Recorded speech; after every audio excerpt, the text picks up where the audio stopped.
జీవితాన్ని 9 గ్రహాలు నియంత్రిస్తాయి అని మనము నమ్ముతాము. కానీ నవగ్రహాలకు ఈశ్వరతత్వము లేదు. గ్రహాలన్నింటికీ ఆదిదేవుడు ఈశ్వరుడు.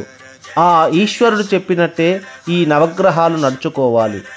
గిరి ప్రదక్షిణ చేసి గిరి చుట్టూ ఉన్న అష్టలింగాలను దర్శించుకొని చివరకు ఆ అరుణాచలేశ్వరుని దర్శనము చేసుకుంటే జీవితంలో మన జీవన విధానంలో మార్పులు సంభవిస్తాయి.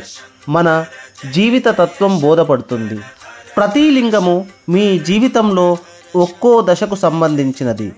బాల్యం నుండి వృద్ధాప్యం వరకు మరియు ఆ శివ సాన్నిధ్యము చేరే వరకు. రాజగోపురము నుండి అరుణాచల గిరి ప్రదక్షిణం మనం ప్రారంభించినప్పుడు మొదటగా మనము దర్శనము చేసుకునే లింగము ఇంద్రలింగము. ఇంద్రలింగము తూర్పు దిశలో ఉంటుంది. గ్రహాధిపతి సూర్యుడు. ఇంద్రలింగము కార్ స్ట్రీట్లోని కూరగాయల మార్కెట్కు చాలా దగ్గరగా ఉంటుంది. వివిధ దుకాణాల మధ్య ఇంద్రలింగం ప్రవేశద్వారం ఉంటుంది. ఇంద్రుడు స్వర్గాధిపతి. ఈ లోకంలోకి రాకముందు జీవుడు కైలాసంలో ఉంటాడు. ఒక్కసారి భూమి మీదికి వచ్చిన తర్వాత జీవి తన పూర్వజన్మ వాసనలన్నింటినీ మర్చిపోతాడు. బాధ్యతలు బాధలతో జీవన కాలచక్రంలో పరిక్రమం చేస్తూ ఉంటాడు. మానవుడు తన జీవిత ప్రథమార్థంలో ముక్తి గురించి ఆలోచించడు. జీవితంలో ఆశలు కోరికలు అనే గుర్రాలపై విహరిస్తూ ప్రపంచాన్ని జయించాలి అనుకుంటాడు. చివరకు ఆ జీవన కాలచక్రంలో తిరిగి అలిసి ముక్తి పొందడమే జీవికి అంతిమ లక్ష్యము అని తెలుసుకుంటాడు. ఈ గిరి ప్రదక్షిణ మీ జన్మ స్వార్థకతం చేస్తుంది. జరా మృత్యువును జయించి అంత్యమున శాశ్వత శివ సాన్నిధ్యాన్ని పొంది ముక్తిని పొందగలుగుతాము. ఇంద్రలింగ ప్రదక్షిణ వలన ఇంద్రుడు మనలోని అజ్ఞానాన్ని నాశనం చేస్తాడు. ఇంద్రుడు తన వాహనమైన ఐరావతంపై విహరిస్తూ అరుణాచలం వచ్చి ఇంద్రలింగం దర్శించుకున్న జీవుని అజ్ఞానాన్ని నాశనం చేస్తాడు. అర్హులైన భక్తులకు జ్ఞానప్రసాదాన్ని అందిస్తాడు. ఇంద్రుడు ఆధ్యాత్మిక జ్ఞానంలో పరిణతిని అందించగలుగుతాడు. దీర్ఘాయువు మరియు కీర్తిని ప్రసాదిస్తాడు. మనం దీర్ఘాయువు కలిగి ఉండి మన రెండవ తరమును చూసి చివరకు వానప్రస్థాశ్రమాన్ని స్వీకరించి శివనామస్మరణ చేస్తూ శివ సాంగత్యము పొందడమే మనకు ముక్తి కదా. అంతకంటే ఏమి కావాలి జీవునకు? ఇంద్రలింగము తర్వాత వచ్చేది అగ్నిలింగము. అగ్నిలింగము రమణాశ్రమం పక్క వీధిలో ఉంటుంది. దాని ఉనికిని తెలియచేయడానికి వీధిలో పెద్ద బోర్డు ఉంటుంది. అగ్నిలింగ దర్శనం వలన జీవుడు తన గత జన్మ కర్మలన్నీ దహించబడతాయి. మీరు అగ్నిలింగ దర్శనము చేసుకొని వెనుదిరిగేటప్పుడు, ఓ ఈశ్వర, నా పూర్వజన్మ కర్మలన్నీ దహించినావు. ఇప్పటి నుంచి నేను దైవసమ్మతమైన కార్యక్రమాలు చేస్తూ భూతదయను కలిగి ఉంటాను. పశుపక్షాదులపై ప్రేమానురాగాలు కలిగి ఉంటాను అని చెప్పుకోవాలి. అగ్నిలింగ దర్శనం వలన మనకు వ్యాధుల నుండి ఉపశమనం కలుగుతుంది. ఈ మహిమాన్విత లింగ దర్శనం వలన జీవితంలో సవాళ్లను ఎదుర్కొనే స్థైర్యాన్ని మనకు ఆ ఈశ్వరుడు కలగజేస్తాడు. గిరి ప్రదక్షిణలో మూడవ లింగం యమలింగం. యమలింగం వీధికి ఎడమవైపులో అగ్నిలింగం నుండి 1 కిలోమీటర్ దూరంలో ఉంటుంది. ఇది శ్మశాన వాటికకు పక్కన ఉంటుంది. ఈ ఆలయంపై యముడు శివపార్వతులను పూజిస్తున్న శిల్పం ఉంటుంది. పుట్టిన ప్రతి జీవి మరణిస్తాడు. దేహం అశాశ్వతము, ఆత్మ మాత్రమే శాశ్వతము అన్న నిజాన్ని తెలియజేస్తుంది. మరణానికి భయపడకూడదు అని తెలుపుతుంది. ఈ లింగ దర్శనం వల్ల మనలో మరణ భయం పోతుంది.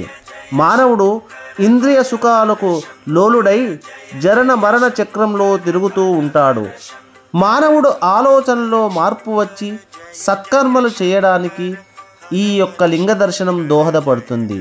యమలింగ దర్శనం వలన దీర్ఘాయువు, అంత్యమున శివ సాన్నిధ్యం పొందుతాము. తర్వాతి లింగము నిరూధి లింగము. నిరూధి అసురులకు రాజు అని కూడా చెబుతారు. అతను తన స్నేహితుడైన యమధర్మరాజుతో కలిసి దక్షిణ రాజ్యాన్ని పాలిస్తాడు. అతను మానవులలో ప్రాపంచిక కోరికలను సృష్టించి వాటిని జరణ మరణ చక్రంలో బంధించి భావోద్వేగాలకు భావనలకు అతను పాలకుడిగా సుప్రసిద్ధి. అరుణాచలంలోని విరూధిలింగం పూజించడం ద్వారా ముక్తి మార్గం అయిన త్యాగము లేక వైరాగ్యాన్ని పొందడంలో సహాయం చేస్తాడు. మీ జీవితములోని కౌమార్య దశలో పెద్దవాడిగా మీరు మీ ధర్మాన్ని అనుసరించడానికి ముక్కుసూటిగా మరియు నిజాయితీగా ఉండాలి. ఇప్పుడు మీ దశ బాల్యము మరియు విద్యార్థి దశ ముగిసినది మరియు మీ జీవితాన్ని సరిగ్గా ప్రారంభించాలి. ఈ లింగాన్ని పూజించడం ద్వారా మీ కౌమార్య దశ సజావుగా సాగడానికి దోహదపడుతుంది. గిరి ప్రదక్షిణలో నిరూధి లింగము తర్వాత దర్శించుకునే లింగము వర్ణలింగము. వర్ణలింగము అన్నామలై గ్రామానికి ముందు దాదాపు 1 కిలోమీటర్ దూరంలో ఉంటుంది. వర్ణలింగాన్ని పూజించడం ద్వారా జీవితంలో పెరుగుదల, సత్సంతాన ప్రాప్తి కలుగుతుంది. వరుణుడు వర్షానికి దేవుడు మరియు నీరు మనకు జీవాన్ని ఇస్తుంది. వర్ణలింగ దర్శనం వలన అనారోగ్య సమస్యలు, నీటి సంబంధిత వ్యాధుల నుండి విముక్తి పొందుతాము. వాయులింగము అన్నామలై గ్రామం తర్వాత 1 కిలోమీటర్ దూరంలో ఉంటుంది. వాయులింగము ప్రాణశక్తినిస్తుంది. ఈ ప్రదేశంలో వాయుదేవుడు ఉన్నాడు, ఈ వాయుదేవుడు అరుణాచలాన్ని దర్శిస్తాడు అని తెలపడానికి ఇక్కడ ఎక్కువగా గాలి వాన కురుస్తూ ఉంటాయి. వాయులింగము గుండె, శ్వాస మరియు ఉదర సంబంధిత వ్యాధుల నుండి ఉపశమనాన్ని ఇస్తుంది. వాయుదేవుడు జీవులకు ప్రాణవాయువును అందిస్తాడు. వాయులింగ దర్శనం వలన జీవుడు తనలో పంచప్రాణాలు వాయు రూపంలో ఉన్నాయని, నీవు దేహం విడిచిన నాడు నీ శరీరం విలువ శూన్యమని, కాబట్టి నీకు శక్తి ఉన్నంత వరకు సత్కర్మలు చేస్తూ అంత్యమున శివ సాన్నిధ్యాన్ని చేరుకోవాలనే పరమాత్మ తత్వాన్ని బోధిస్తుంది. కుబేరలింగాన్ని ప్రార్థించడం ద్వారా మనకు వరుణ మరియు వాయులింగాల నుంచి వచ్చిన తేజస్సును స్థిరముగా ఉంచి మీకు శ్రేయస్సును, సమృద్ధిని ఇస్తుంది. కుబేరుడు సంపదలకు దేవుడు మరియు చాలామంది భక్తులు అతనిని సంపదలను ఇవ్వవలసిందిగా కోరుకుంటారు. సంపద అంటే డబ్బు ఒక్కటే కాదు, జ్ఞాన సంపద, భక్తి సంపద, ధన సంపద అన్నిటినీ ప్రసాదించేది కుబేరుడే. దేవతల సంపదలను కాపాడే యక్షులకు గురువు కుబేరుడు. ఆయన శివుడితో చాలా స్నేహపూర్వకంగా ఉంటాడు. తన సంపద యొక్క నిరంతర వృద్ధి కోసం కుబేరుడు స్వయంగా అరుణాచలేశ్వరునికి విధేయుడుగా ఉంటాడు. శివుడు తన గిరి ప్రదక్షిణ చేసే భక్తులకు అనేక సంపదలను ఇవ్వాలి అని కుబేరుడికి చెప్తాడట. అందుకే గిరి ప్రదక్షిణలో అష్టలింగ దర్శనము చాలా ముఖ్యమైనది. గిరి ప్రదక్షిణలో చివరి లింగము ఈశాన్యలింగము. ఇక్కడ ఈ లింగము ఈశాన్య దిక్కున ఉంటుంది. ఇది మానవుని చరమాంక దశలో మానవునికి కర్తవ్య బోధ చేసే లింగము. ఈ దశలో భౌతిక జీవితము, ఆస్తులు, శారీరక సుఖము వదిలి ముక్తి కోసం ప్రయత్నించే సమయము.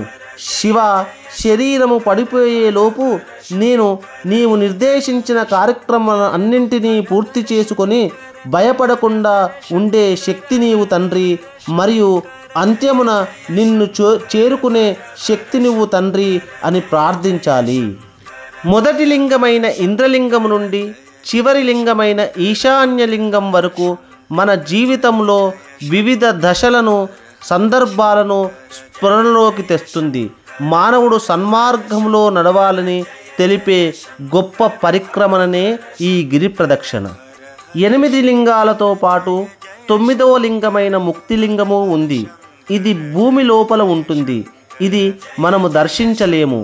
జీవితం ఉన్నంతకాలము దైవ స్మరణ చేస్తూ జీవిత పరమార్థాన్ని తెలుసుకొని నాది అనేది మిథ్య, శాశ్వత శివ సాన్నిధ్యమే మనకు చివరి మజిలీ అని మరణ సమయంలోనూ ఆ దేవుణ్ణి తలుచుకుంటూ మన ఆత్మను ఆ పరమాత్మలో ఐక్యం చేయడమే ముక్తి. ఓ ఈశ్వర, ఈ గిరి పరిక్రమణ ముగించుకొని జీవిత పరమార్థమును తెలుసుకున్నాను తండ్రి.